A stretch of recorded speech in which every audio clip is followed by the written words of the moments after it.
Hello all, and Anne, thank you so much for bringing me here tonight. I'm honoured to be at the Parnassus Salon, and thank you to everyone here at the library too. Like most Irish writers, I emigrated, but I got a bit carried away and I emigrated twice. I moved to England first to do a PhD using English government money. I found that very satisfying. And then just when Ireland was beginning to do well economically and all my school friends were heading home, I fell for a Canadian, so I had to move to Canada. And I remember, confiding in my agent, I don't know what I'm doing, I'm moving to Canada. And she said it would be very good for me to emigrate twice because a writer should always be, off balance, uncomfortable, on the edge of things, on the outside looking in. So the very long-term result of that is that I've written this book of stories about journeys, and in particular, migrations. These are all fact-inspired fictions, ranging from the 17th century to the 20th, about people who've either moved from the British Isles to Canada or America, or have made long journeys within Canada or North America. And at many points I was very aware of the tradition of emigration as a big chosen adventure. You gather your courage, you put the wife and kids in the wagon and off you set.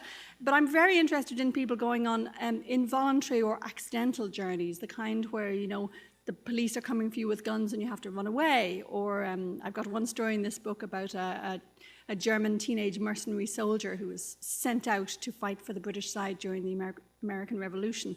So hapless journeys are behind many of these stories. And the story I'm going to read you about half of tonight is one about a child who is not consulted at all in her journeying. It's called The Gift, and it's in letters from a woman and a man, so hope you can follow that. Letter from Mrs. Sarah Bell, 177 3rd Street, Jersey City, March 5th, 1877. I need to put my little one with you. Her name is Lily Mae Bell, and she is of 100% American parentage. Her father, John Bell, died unexpected when she was only 3 months old, leaving me alone in the world, and I find I cannot supply Lily Mae's needs, though not for want of trying. I would work and take care of her, but no one will have me and her too. Some say they would if she was 2 or 3 years old. She is just from the breast. Her bowels have not been right for a long time. I have cried over her so much I think my milk hurt her. I boarded Lily Mae out for some months so I could work at dressmaking, but she did not thrive, and the woman there said it might be the best in the end for a fatherless mite. A neighbour told me in confidence that woman is no better than a baby farmer and doses them all stupid with syrup. So I have taken Lily Mae out of there, and I can see no way except to throw myself on the mercy of your famous New York society. Be kind to Lily Mae for God's sake, and you must not think I neglected her. Do not be afraid of her face. That's nothing but an old ringworm. I will try hard to relieve you of her care as soon as ever can be. Letter from Mrs. Sarah Bell, 3rd Street, Jersey City, March 10th, 1877. Thank you, New York Society, for your reply and for all your goodness. I hope Lily Mae does not, as you say, make strange with the nurses for long, but I suppose it is only to be expected at first. I do get some consolation from knowing I have done my best for my daughter in my straitened circumstances. Now, one thing, you say every child is assigned a chair in the dining room, which I am glad of, except that my baby cannot sit at table yet, so I hope there is someone to prop her up. I appreciate how busy the Reverend Brace and you all must be, what with taking all those unfortunates off the streets and more swarming off every ship, it seems. But if I may, I will write from time to time to ask how Lily Mae is doing. I'm very sorry I have no money to send you, but I trust will come a day when I will be able to pay you for all your trouble. I'm in hopes of claiming Lily Mae before too long, and God grant she will not recall a bit of it. Please find herewith the form you sent, certifying that I freely and of my own will agree for the New York Children's Aid Society to provide a home for her. And I promise not to interfere in any way with the views and directions of the managers. Signed, Mrs. Sarah Bell. Letter from Mrs. Sarah Bell, April 2nd, 1877. I am so relieved to hear about Lily Mae's bowels. Now, you say a visit is not thought advisable, but once she is more settled in, it might be a different story. I believe I could keep a hold of my feelings and not frighten her by giving way. You refer twice to the orphans, but remember that Lily May is only a half-orphan. She has got one parent living. If I'm spared and nothing prevents, the Father of us all will permit me to have my little girl back. And every night on my bended knees, I pray for that. Letter from Mrs. Sarah Bell, 177 3rd Street, Jersey City, March 3rd, 1878. I have thought long and hard about what you say of the special trains that go out west every week and the fresh air and placing out in farmhouses. Institutions are confining to the young, it is true, and New York famously unhealthy. Do you pay these country people to take the children in? I fear that some would do it for mercenariness and not kindness. Or perhaps they pay your society for the children. I have heard of such arrangements. But then that sounds like buying a horse at market. I'm very much bewildered in my mind at the thought of my Lily May going off who knows where. I had planned by now to have put enough by to bring her back to Jersey with me, but living is so dear, I find. A home and a friend is what I would wish for my little girl until we can be reunited. I do recall the paper you mentioned that I signed last year, but circumstances did force my hand. Do not take this as ingratitude, but if I do not see Lily May again, I will never be worth anything on this earth. How far off do these trains go? If she is taken in by some family there, do please pass on my request that they will not change her name. Perhaps you will think me too particular, but only consider how any mother would feel and you will excuse me. In answer to your question, there was never anything like that in my family or my husband's to my knowledge. Lily May is not 2 years old yet, after all, and my mother always said I was speechless as the grave till I was 3. Letter from Mr. Bassett, Sheriff, Andes, New York, August 14th, 1878. My wife and I have no children living, only one stillborn some 20 years back. Mrs. Bassett would like a girl between the ages of 2 and 4, young enough to forget all that has gone before. No particular eye or hair color is required, except that if she is a foreigner, she would stand out in Delaware County. So long as there is no hereditary taint, we do not object to her being a foundling or illegitimate. In fact, we would prefer no relations. We do not particularly require the girl to be the student type, but we want a happy-natured and responsive one, and refined enough to take into our home. We would want to give her a high school education, and if possible, have her join the church choir. I quite understand about no money changing hands, and about signing the indenture with your society. If a grievance arises, though, can it be cancelled? We have gone to the hotel twice before when the orphan trains have come in, and we enjoyed the songs and the recitations, but we never found a child quite to our liking. There seemed a lot of older, rough-looking ones. Mrs. Bassett would be afraid to take a boy, as harder to raise, and you never know. It's not for farm work that we want a child, unlike some of our fellow citizens we have seen squeezing boys' arms at the hotel. I have talked to our doctor, who is on our town selection committee. He said to write to your New York Society direct, and if you had a little girl who might answer our purposes, you might sew our request number right onto her hem so she wouldn't be given to anyone else.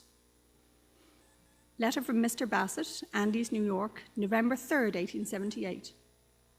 My wife and I are so far much pleased with the child. At the hotel we took one good look at her, and then I nodded at Mrs. Bassett, who found she could not speak. So I went up and I shook hands and I said, "You're going to be our little girl."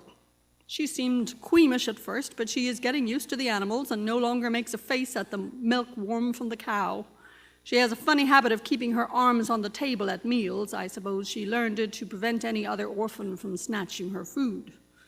We will keep her on trial for now, just in case, but barring serious misbehavior or disease, we mean to keep her and give her our name. Bassett, I mean. Her first name will be Mabel, which keeps 2 of her old names, Maybelle, in a hidden way, as it were. She will have her room to herself and more bonnets than she can wear. I can assure you that we will take her to school and church and treat her as no different.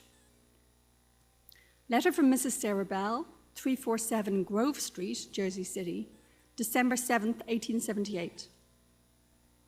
I could not give a proper answer to your letter last month as my heart was running over and frankly remains the same. I'm not ungrateful for this foster couple's Christianity, but I could wish the circumstances otherwise. I write just now to inform you that I have changed my residence to the above, 347 Grove Street, and I ask to be informed the minute if anything should happen to my Lily, as I have awful dreams. In the country, between dogs and barbed wire and river, there's no knowing what could befall a little stranger.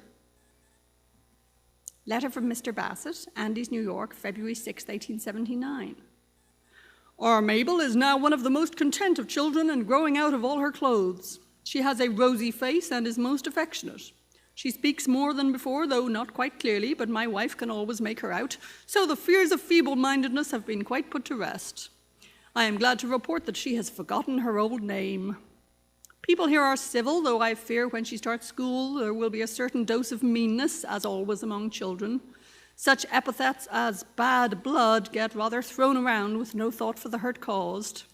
Mrs. Bassett and I look on Mabel as quite our own, and we could not love her more if she truly were. Your agent can call on us any time. We have nothing to hide. I can appreciate that mothers do not like to part with their children, even to get them into much better situations. Can you assure us, though, that this Mrs. Bell will not be given our address? I have heard of cases where a woman abandons her child and then lands up at the new home and makes scenes. Letter from Mr. Bassett, Battle Creek, Iowa, November 3rd, 1879. Dear New York Society, your last has, after some delay, reached us here in our new home in Iowa. Please mark all further communications private and do not use headed paper, as no one here knows that we have any connection with your society. That, in fact, was one reason for our fresh start, though land and opportunity were others.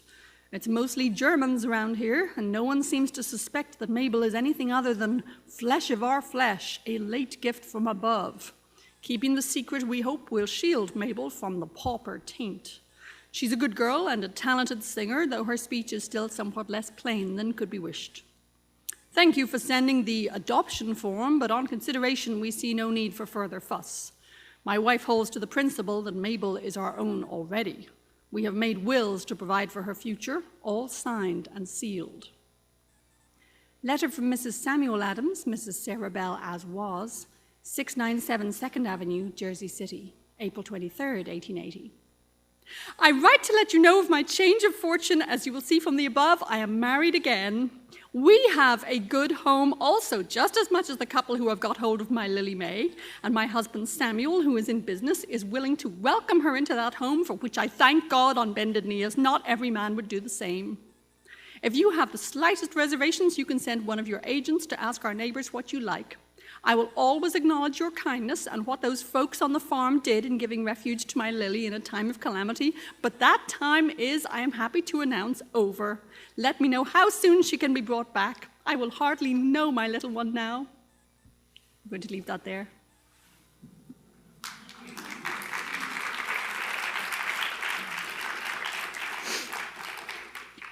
So one of the great sources you can draw on when you're writing historical fiction is, of course, letters. But letters tend to be preserved when the people writing them are the rich and famous. For instance, I was once rash enough to include the 18th century writer Horace Walpole as a major character in a novel I was writing.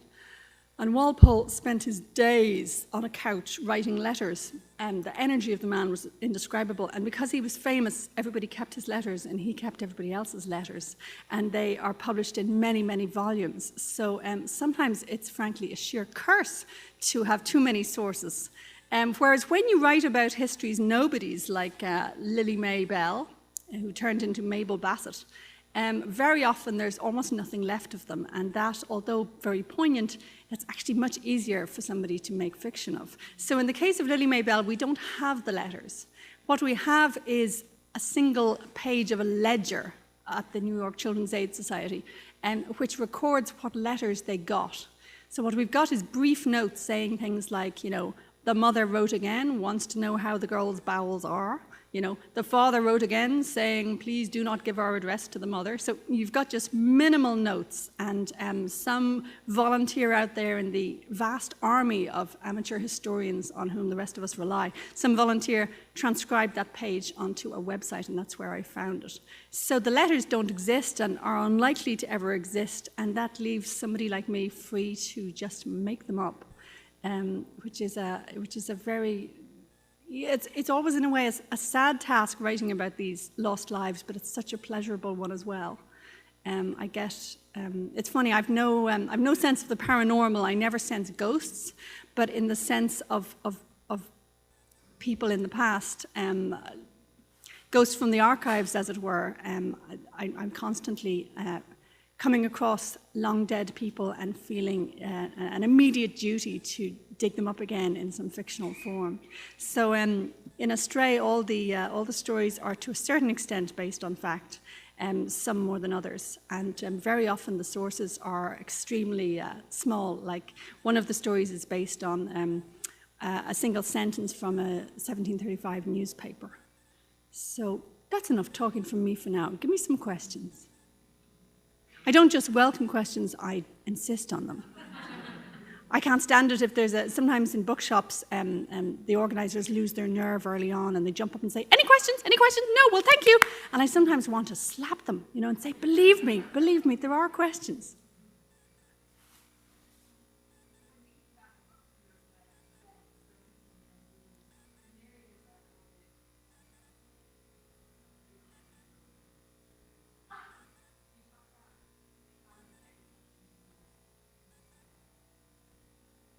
Yes, there's a few different ways to approach it. As with actors often... Sorry? Sure. How do I get into the mindset of the very different point of view characters I've used in my different books, who range from, for instance, an 18th century teenage prostitute to a 5-year-old boy? Point of view to me is the great question to decide whenever I'm writing something. And in a way, I do a lot of sitting around looking at the material, but I don't start to write it until I know who's telling the story. And after that, there are other decisions to make, like at what point are they telling the story and how much of it are they telling. But who is to tell it is the big decision. And I suppose, like actors, I sometimes approach from the inside and sometimes from the outside. You know, some actors will first of all work on the motivation, and others will first of all work on the shoes. You know, a lot of them start with the shoes and work backwards. So the externals do matter a lot when you're writing about the past or when you're writing about the present. But for me, the most important thing is to get the mindset right. So, for instance, one of the stories in this book is narrated by this teenage soldier in the American Revolution who was a... Basically, I knew that this particular atrocity had happened, and I was thinking, okay, who were these soldiers anyway? And I found that they weren't all English, that quite a few of them were, you know, borrowed from the Germans, and that somebody might be called a mercenary, but in fact not be getting paid at all. They really were like indentured servants. So then I thought, okay, if I have an atrocity being committed by a German teenager far from home, that makes it far more ethically complicated. And I thought, okay, now there I sniff fiction, you know. I suppose I do an awful lot of thinking about what that person's upbringing would have been like, and above all, what they're going to notice in this new situation. Because in fiction, you always have an interaction between a person and an environment, and it's very difficult to describe an environment unless the person is in some way new to it. Room is a little bit different because the child is absolutely used to his environment, but because he tells stories about it all the time and makes a friend of every object in the room, he has a reason to describe it. But mostly adults, you know, if they're living in a place they've always lived, they don't have a reason to see things afresh. So it's very, very useful having characters who are newly arrived or strangers. You know, there's a reason for the stranger come to town being the trigger for a lot of fiction. So I suppose, yeah, with something like the teenage German soldier, I would think a lot not just about what his background would have been, and then the more timeless things, like what is every 15-year-old boy like? You know, the impulses towards, say, kissing a girl, but on the other hand, wanting the comfort of your mother's soup. And I think a lot about what that character would notice in this new situation, what would be alien to him. So I just do a lot of sitting around staring into space until I have a sense of the person. And every story needs its own voice, but that doesn't always mean it has to be first person. For instance, I wouldn't have done the teenage German soldier one in the first person because he's actually thinking in German, so it would be very odd to find a sort of 18th century English language equivalent for his German thoughts. So there's a lot to be said for third person. It puts less of a pressure on you to have each word be literally out of their head, you know? Whereas in the case of this story here, I definitely wanted it to be in letters, which are an interesting form of first person because they're not just the pure thoughts. They're, you know, the words that the person is carefully marshalling in order to impress some bureaucrat. So I like the fact that diary and letters and conversation all have their own different way of shaping that person's voice. So one thing I try to do in this collection is really mix that up. I've got third-person narrations, first-person ones, diary, letters. I think each of those sort of has its pros and cons.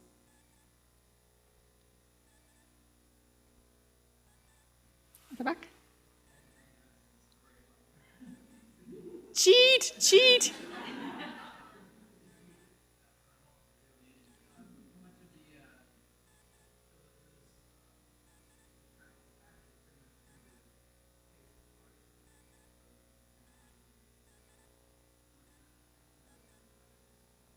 Well, in a way, this particular story stays very close to the facts of what we know, but that still leaves you with almost everything to make up in terms of the detail.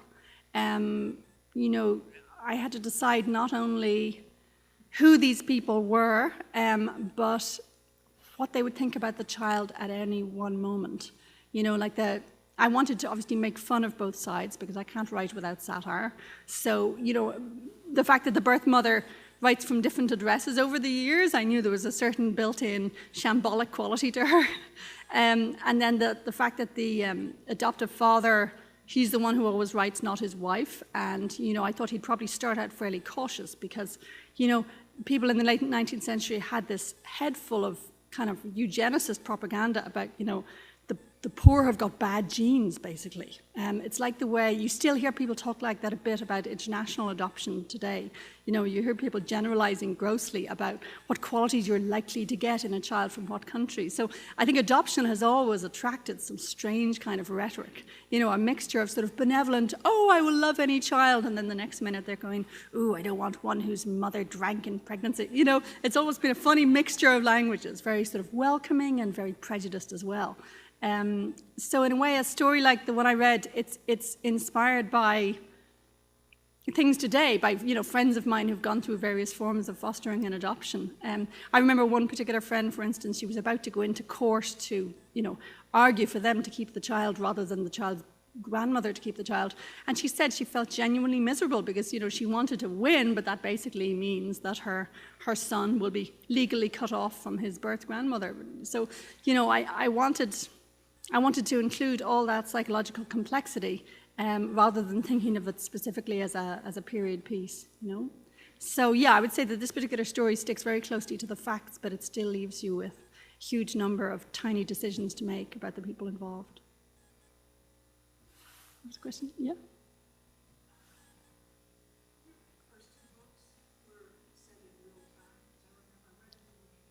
Real time, I like that.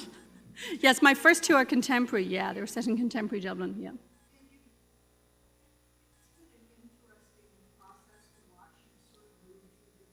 It's been a zigzag career, yes.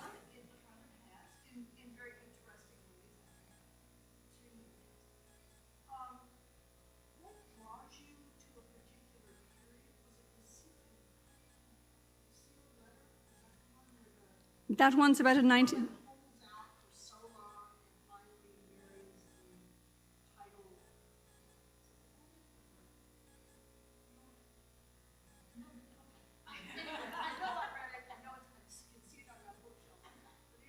Oh, yes, sorry, Life Mask, yes. There's an actress who plays hard to get with an earl for a long time. That's right, because he's unfortunately married.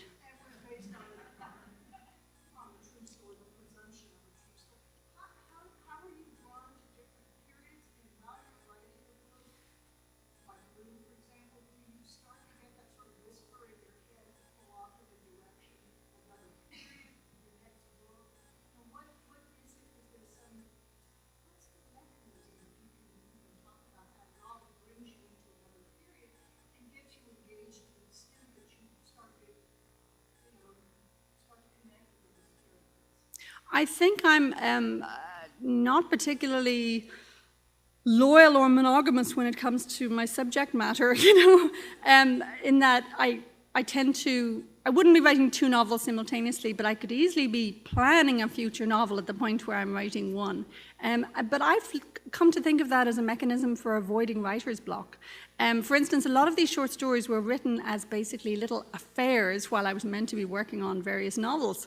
If you're working on your novel, it's a big, elaborate, difficult task. I mean, novels are big and cumbersome, and just moving all the parts around and deciding what to put where, and there are always boggy bits in the middle where you think, oh God, why did I begin this? So, when you see a little short story beckoning out of the corner of your eye, I have learned to give in to these temptations, because, when you rush off and write the short story in this illicit spirit, you're doing the work, but with no sense that it's work. It feels like, play.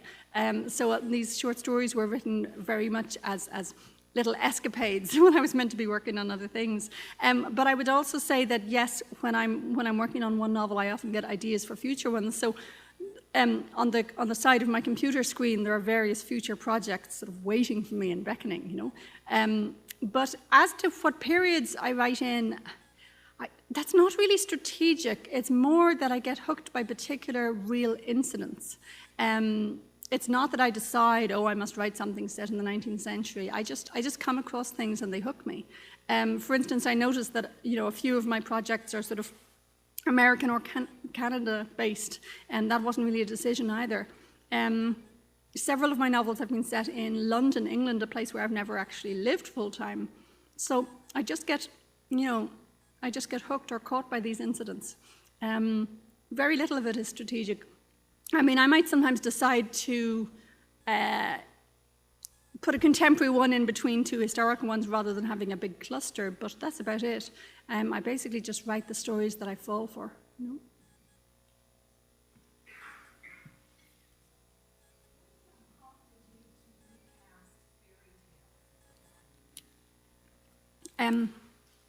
My 3rd book of fiction, so after 2 contemporary ones, a publisher, in fact, asked me, a small Irish feminist press, said to me, we're doing a series of sort of comic rewritten fairy tales, could you do some for us? And I have always adored fairy tales. When I was a child, I used to go to the library and get out endless collections of, Czech fairy tales, Russian fairy tales, Greek fairy tales. I loved the fact that the motifs repeated, but in a different sort of flavor or style. I thought I was the only one to notice this, and I remember my dad's a literary critic, and I remember saying to him, you know what, there's the same stories, but in different places. And he told me all about the famous folk motif index, where you can look them all up. So that spoiled my fun a bit. But I love that sense of the underlying stories of human culture. Although I ended up not publishing with that particular press, I stole the idea from them. It's funny, we often think of publishers as, exploiting writers, but sometimes writers go ahead and steal ideas from casual conversations with publishers. But I would say that fairy tales and the Bible come up in almost everything I write. I find them endlessly fruitful sources of not just good stories, but perpetually meaningful stories. The oral tradition is a great filter. Things are not passed on for millennia unless they're really good stories. So even when I write something contemporary, it very often has sort of archetypal overtones. For instance, Room was, triggered by a particular crime, which was the Fritzl case in Austria. But before I wrote it, I thought a lot about fairy tales about imprisoned virgins giving birth to hero children. I mean, it's a very, very old motif. So I would say that fairy tales are something I'm always going to keep doubling back to. Something I learned from my fairy tale project is that I wrote it for adults, or rather, I wrote it assuming my readers would be adults, and it was published for adults in Britain. And then my American publishers at the time, they said to me, if it's fairy tales, we'll let our young adult branch do it. I said, I didn't write it for teenagers, And they said, no, fairy tales are young adult. That's how we classify them. And I was really resistant, but I let them publish it for young adults. I said, don't write young adult anywhere on the cover. I don't want to be shamed, And then, in fact, I got this whole new teenage audience who grew up to be adults. So I shouldn't have been remotely snotty about it. I just, I hadn't meant to get into young adult writing, and I was just squeamish about it. But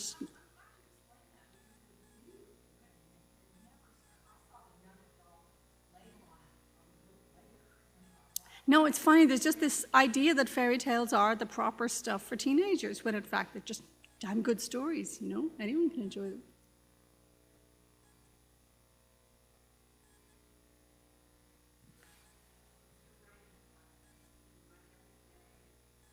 My writing process is, it used to be called daycare and now it's called school. I get this, I've a 5-year-old and an 8-year-old, and I get them out the door. Before I had children, I used to delude myself that I'd be able to write with the baby cooing in a basket. And mine never cooed. You know, mine used to, hang over the side of the basket screaming to be picked up and played with. So, no, I've never managed to write while my kids are in the house. I get the kids off to school and then I have the working day. But I would say I still waste some of that time, whereas I remember a time when our first baby was in daycare just for 3 hours a day, and I worked so well because I'd drop him off and I would run home and write pure fiction for 3 hours. Whereas now that I have this whole school day, I waste some of it. But I would say the only unusual thing about my writing process is that I'm a huge planner, and I always feel a bit sheepish about describing this because some people think it's very cold-blooded. I think what readers want to hear is that a writer has written in this kind of mystical fugue state and that she has no control. It all just magically happens and comes down her arm and onto the paper and it surprises her. Whereas, I see it more like a craft. And so like an architect or a landscape designer, I make plans. And of course, weather and the random factors can change those plans, and I can change those plans too, but I need a structure to work from, especially as I don't think I'm naturally good at plotting. So to shape a novel well, I really have to decide in advance what's going to happen when, because only then do I become aware of the enormous gaps and holes. Like if I write out what's going to happen in each chapter, it suddenly becomes apparent to me that nothing much is going to happen in chapter 8, so perhaps we won't have a chapter 8. So I find planning extremely helpful, and there's still a lot of room for changing things, especially when characters are in conversation. I find unexpected things happen then, and then I would go back to my plans and revise my plans. But I do a huge amount of, in a way, thinking the book up and dreaming it into existence beforehand. I think Faye Weldon calls this pre-writing, where you seem to be just sitting around staring into space, but actually you're, making the key decisions from which everything else will follow. I just know that if I tried writing a book from the first line to the last, I would get, irredeemably lost within about one chapter.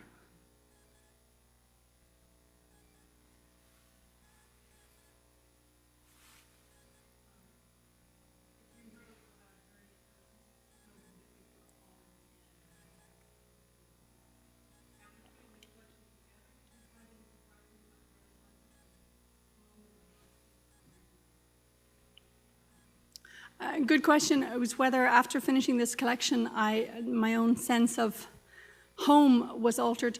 I would say when I finished this collection, I realized that I should stop whining about having moved to England and then to Canada at the end of the 20th century because, the circumstances are so easy nowadays if you've got the money for a flight. To be able to live in a new country but communicate through a variety of technologies with friends and family and then regularly fly back and see them. That is just amazing. Whereas, pre-20th century, it's great for writing about because the stakes are high, but travel was often a miserable business, by the time you came home again, your mother would be dead. So, just to generalize grossly there. Or you might drop dead on the ship, or, you might be dropped off at the wrong place, or, you would go and settle an area and find that the government pamphlets were complete lies. There was an awful lot of propaganda to try to get people to emigrate. Most gold miners, by the time they heard about the gold rush and got there, all the gold was gone. There was this terrible time lag to a lot of these travel decisions that they made. So I think these journeys took a huge amount of courage in the old days. And there's one couple in particular. There's a woman in this book who, when she turns up in North America, finds her husband has just died. And what I love is that, in the factual note I give at the end, I say that she, for a while, didn't even know he'd died, and then she married another farmer and had lots more children. So I can't imagine that kind of sturdiness, that kind of pragmatism.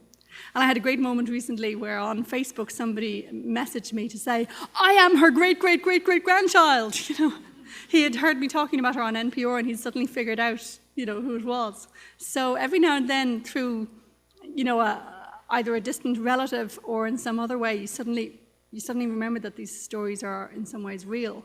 I've got one story about a pair of sculptors, and I'd list their sculptures at one point, and a woman came up to me at a reading and said, "My mother was the model for Girl with Fish," you know.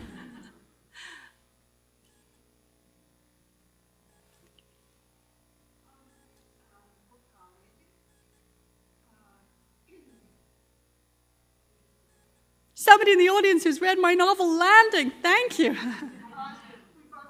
Amazing.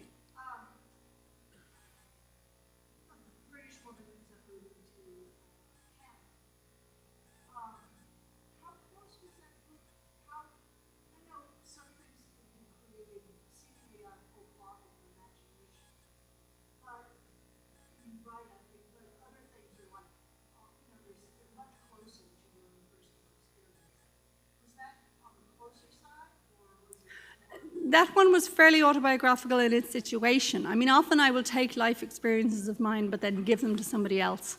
For instance, I once wanted to write a scathingly satirical short story about the experience of being a writer in residence at a university.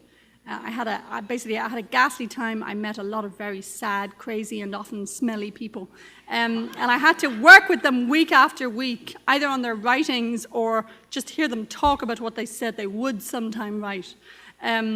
And so I needed to get that out of my system. And so I thought, okay, how can I cunningly disguise this material? So I made the writer in residence be male, and I set it in America, not Canada. Everything else was word for word as I lived it, but it didn't get me into any trouble because I had, made the narrator fictional. So I would say in the case of Landing, all the, pleasures and pains of a long-distance relationship over a few years, and then finally moving to Canada were mine, but I gave them to a much more glamorous character. I decided I wanted her to be sort of the new Ireland, so I made her half Indian, half Irish, because that's the biggest marker of novelty in Ireland, is not everybody looks like this anymore. It's thrilling. In fact, you can tell my generation by their sort of naive reaction to newcomers, in that when we walk to the streets of Dublin and we meet somebody who doesn't look pale, we tend to grin at them, and then we go, oh no, I mustn't grin at somebody just because they're not white. But really, this is just such a change from how we all grew up. When we grew up, everybody looked like your cousin. I used to think, oh, do I know that person? Oh no, they're just genetically identical to me, So it's such a thrilling novelty now. The Dublin looks a bit different. But anyway, yes, I decided to make the main character biracial, but also to make her a flight attendant, because I wanted her job to be all about travel. And the prejudice I had to overcome there was my agents. She said to me, how could a flight attendant be an intelligent or interesting person? So my task was to persuade her that my narrator could be intelligent, but a flight attendant. So, of course, even if you're using material from your own life, everything gets changed. Everything gets reshaped. You want to exaggerate the contrasts, for instance. So I tried to make sure that the two characters would be enormously different, and that the process of moving to Canada would be really streamlined. I skipped all the sort of boring bureaucracy of applications and forms and so on. But it was actually quite a difficult book to write, because I was trying to make it, quite light and sparkly, and using material from your own life can feel a bit cumbersome. So I don't know why I don't just make things up from scratch. I don't know why I either, attach myself to real historical material or use material from my own life, because, they're both quite hard work to deal with. Yeah. Thank you very much. Excellent. It was a very difficult book to sell because it's a happy romance, basically, and there's a great prejudice against that in literary fiction. If somebody died at the end, it might be acceptable, but for your lovers to survive unscathed seems entirely unacceptable.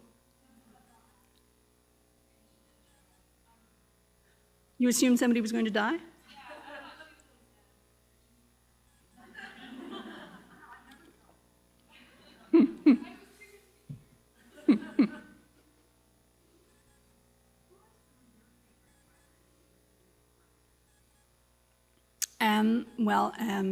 Let's see. Recently, I was rereading Hilary Mantel's Wolf Hall for the third time as preparation for reading volume 2, Bring Up the Bodies. And then when she does the third one, I'm going to have to reread the first two again, just so I don't forget any of those minor Tudor functionaries.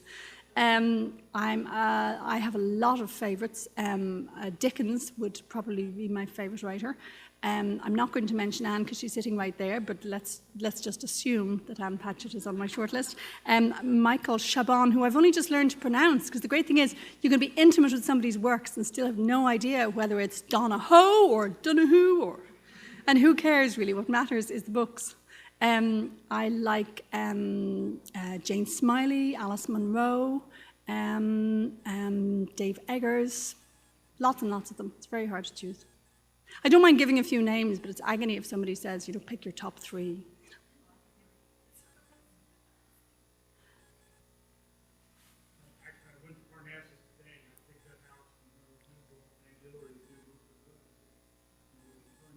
What do you think historical fiction will be like in 50 years when there are no secrets? 20,000 pages of emails.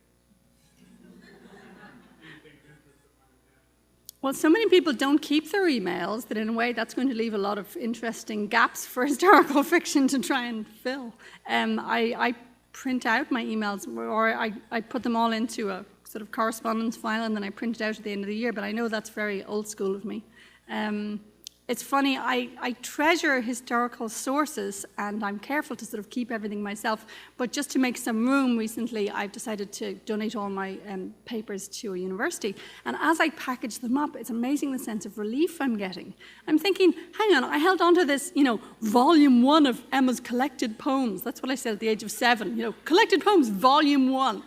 And, there I have these things that I've been carrying around. I'm now 43, so I've been carrying this around for ages. I clearly think it's precious to me in some way. And yet, I had no impulse to open the book up and to have a look at my collected poems, I just felt enormous relief about sending it off. So it's funny that these sources are so appealing in small amounts, and then when there are too many of them, like the Horace Walpole letters, you feel repelled. So I would imagine that even in between the emails, there are going to be very, very interesting silences that it'll take fiction to fill. Because after all, people don't always tell the truth, so you could have a whole series of emails that somebody would send their mother and then all kinds of havoc going on behind the scenes that they never mentioned to their mother, and vice versa. So I think there'll always be room for what only fiction can tell.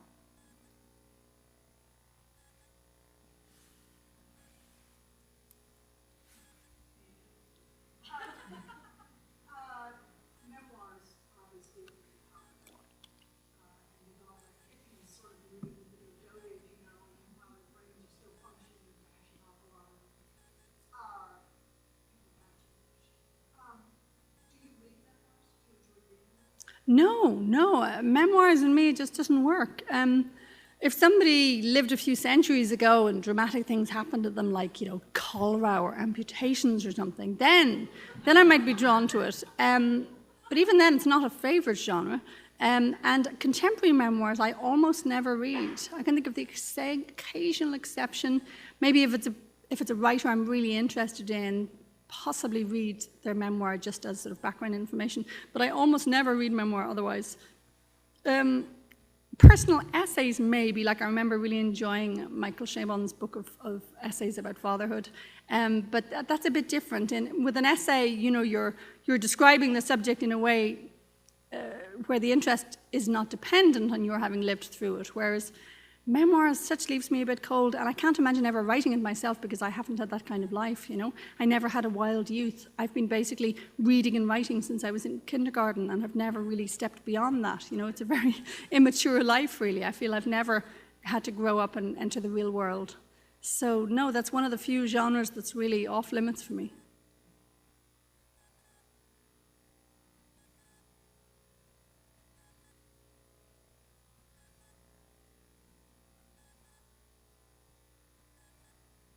One last question. Go for it. Why not?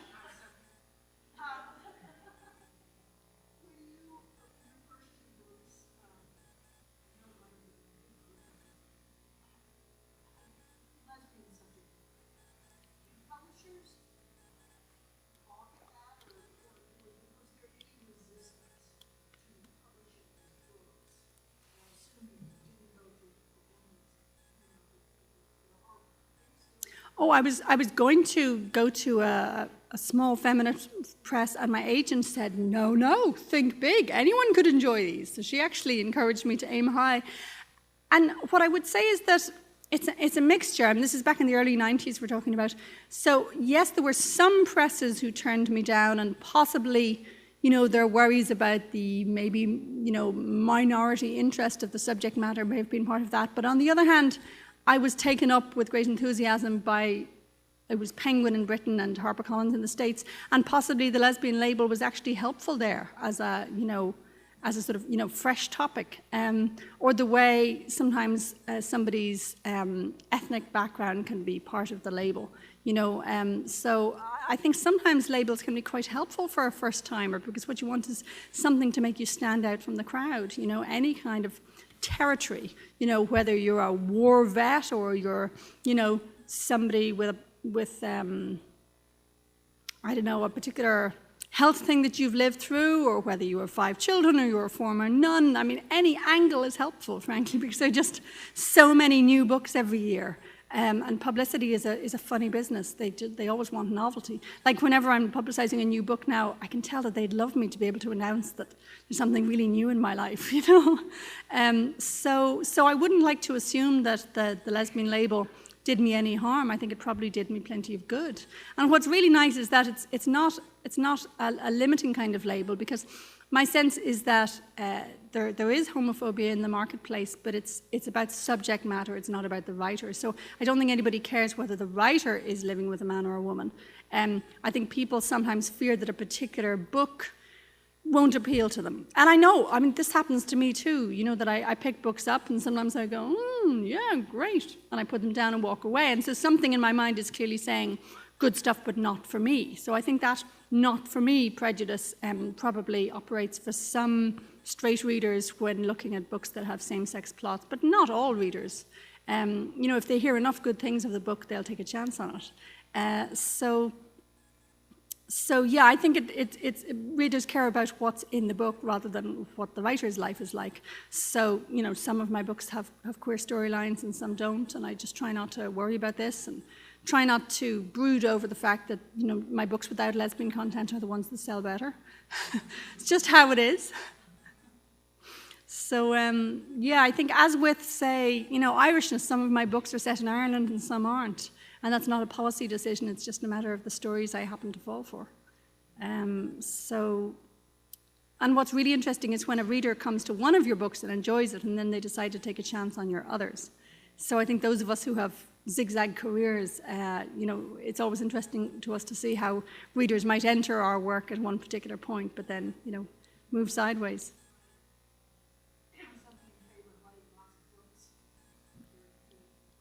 That's true.